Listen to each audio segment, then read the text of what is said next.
जय हिंद दोस्तों।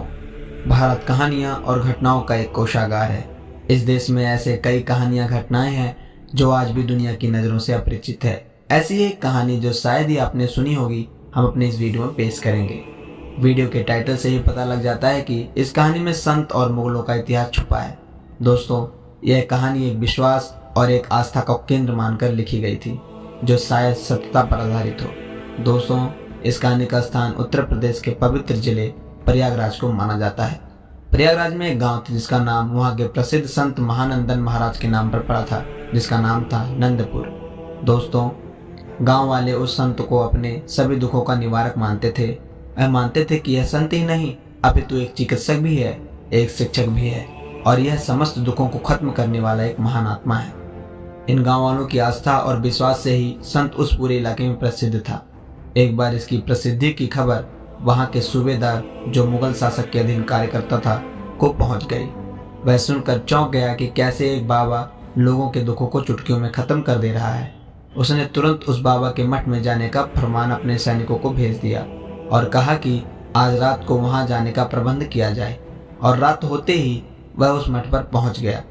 फिर देखा कि एक लंबी कतार लगी है जो बाबा के मठ से बाहर तक आ रही है, और उस लंबी कतार को हटाते हुए वह मठ के अंदर गया और संत महानंदन महाराज के समक्ष जाकर बैठ गया और अपने एक झूठी बीमारी के बारे में बताया और कहा कि अगर तुम इस बीमारी को खत्म कर दोगे तो मैं आपको इस सूबे का चिकित्सक बना दूंगा। उस सूबेदार का हाथ पकड़ा और देखा, पर बाबा को किसी बीमारी का पता नहीं लगा क्योंकि वह एकदम स्वस्थ था। बाबा ने उससे कहा कि तुम्हें कोई बीमारी नहीं है।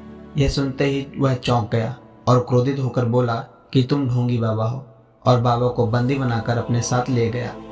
जब लोग बाबा के मठ से आते जाते थे तो उन्हें पता लगता था कि बाबा को सूबेदार बंदी बनाकर ले गया है। तब सब लोगों में क्रोध की ज्वाला उत्पन्न होती है और ज्वाला बिना उसे सूबेदार को खत्म किए शांत नहीं होती।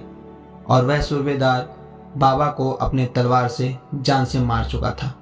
जब सूबेदार ने भारी भीड़ अपनी तरफ आते देखा तो उसने अपने सैनिकों को आदेश दिया कि इन सभी लोगों पर आक्रमण कर दो, और सैनिकों ने ऐसा ही किया। पर लोगों की भीड़ इतनी थी कि उसे रोकना नामुमकिन सा लग रहा था, और यह देखकर सूबेदार वहां से भागने लगा। पर कुछ दूर जाते ही उसे गांव के लोगों ने सूबेदार को धर दबोचा और उस सूबेदार को खत्म कर दिया। और सूबेदार की मृत्यु होते ही उस क्षेत्र से मुगलिया शासन भी खत्म हो गई।